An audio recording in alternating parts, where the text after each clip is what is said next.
Hi, I recently had this question about satisfaction at meals. One of my clients has been doing really well, and he described to me one of his meals, and he told me that actually at the end of it, he could really do with some more.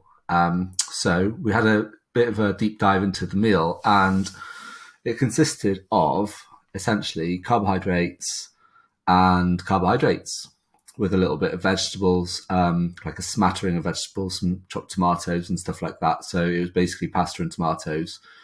So, which isn't necessarily bad, but because he was lacking satisfaction, I just wanted to go ahead and tell you a couple of things about maximizing satisfaction at meals. So often, we like the best way to create a calorie deficit if you want to, like most people, like for most people and most of my clients, they've got a weight loss goal. Okay. And they're sedentary, they're at their desks for long periods of time, and it's really really easy to overeat because food's abundant in our modern day lives. And at times, like procrastinating or stress or tiredness, we eat because of non-hunger related reasons.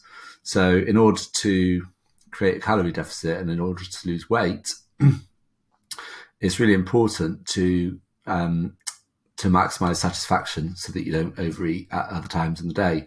And so this particular client, he was looking at maximizing his satisfaction. He was eating bigger meals, but he wasn't feeling that satisfied at the end of the meal. So in this particular instance, he had a pasta dish with some vegetables. And like I said, it's not necessarily a bad thing, but in terms of maximizing satisfaction so that he doesn't snack during the afternoon, this is what I recommend. So whenever you take a macronutrient out of a meal, so for example, if you took protein out of a meal or fat or carbohydrates out of a meal, then the satisfaction of the overall meal is reduced. So to maximize satisfaction, I recommend that you add all of the carbohydrates, the protein and the fat into the meal. So in this instance, he had carbohydrates. He did actually have some fat in there. There was a bit of pesto, which is pretty much oil. But he could have had a bit of protein in there as well as the vegetables. So maybe some chicken, and in fact, this particular person mentioned having some bacon, which would also be fat. And it would have probably maximized that satisfaction of that particular meal, and it would have prevented overeating later in the day. So that's a quick roundup of how to maximize satisfaction in a meal.